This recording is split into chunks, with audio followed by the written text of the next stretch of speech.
Hi guys, David here from Payette4.com, and in this video we're going to show you the correct way to hold your iPhone. Right, so I used to take a lot of piano lessons, and everybody's style is a little bit different, but there are things that you'll see every concert pianist has in common. And those are fundamentals that make you more accurate, it's less effort, and it's just the right way to do it. They're these fundamentals. So what we've discovered are these iPhone fundamentals that help you to type more efficiently. And these are the things that you'll see every tech-savvy person do when they hold an iPhone, and also every kid in middle school and high school who was born with an iPhone in their hands. Right.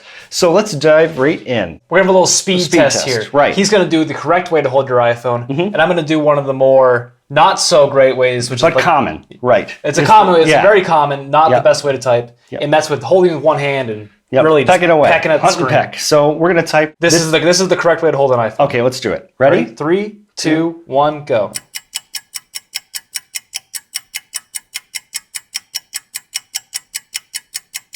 Done. I'm almost there. Oh, I got a lot of typos though. Wow, look at that.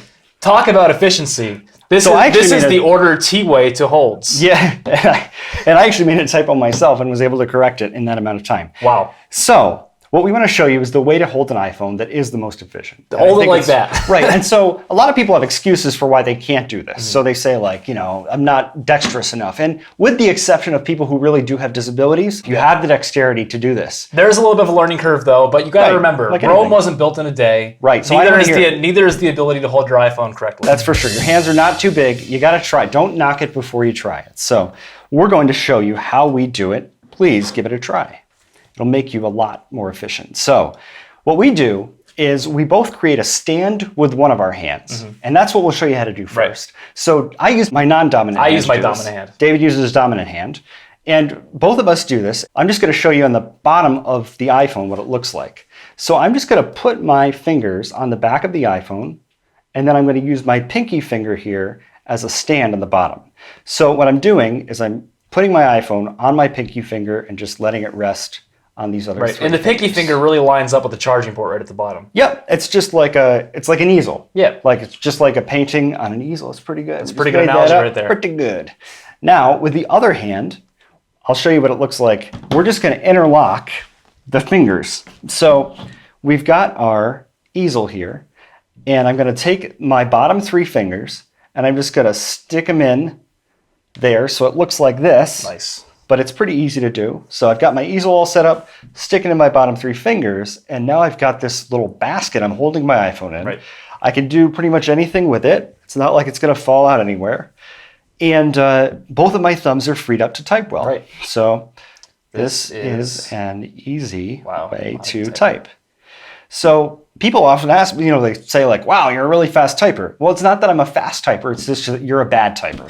So you're holding your phone more efficiently. Oh, right. I know how to hold my iPhone the right way. Right. So this is the right way to do it. Now, I think, like David said, it's going to take some practice. It's going to take some practice for sure, but once you get the hang of it, it really does change the way you use It's a game iPhone. changer. Right. Totally. You're going to love the way it feels. Now, what if one of your hands is, you're holding the coffee, but it's early in the morning, holding your coffee, you got to send an email into work. What are you going to do? How do we hold our iPhone efficiently with one hand? Right. Pretty much the same way. I can use this. I can either use the easel approach and have these fingers in the back.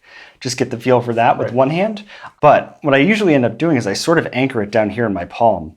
Now, if you do struggle to type with one hand, there's a great new feature with iOS 11, and that is the one-handed keyboard, which you can access in any app that uses the iPhone keyboard. And it's pretty simple. Just press and hold the emoji icon in the lower left-hand corner of the screen, and you'll see those three keyboard icons down at the bottom there. So I'm right-handed. I'm just going to tap the keyboard on the right, and you can see my keyboard is now scrunched way over, and I can reach all the Q and the A and the Z really easily. Now, what if you're not typing? What if you want to open an app, or the Mail app, the camera app? Because a lot of people on their iPhones, the Mail app is way up there in the upper left-hand corner. Right. There's also a great feature known as reachability, which you can access by double tapping the home button. You got to gently tap it, don't press it. Right, so if you double click the home button, you get the app switcher where you can then close out your apps, which is also a good idea. But if you double tap the home button, all the icons come down from the top of the screen. And I can easily reach Mail, Calendar, Maps, Camera, easy. So for people with small hands, no excuses. I don't want to hear it. Yeah.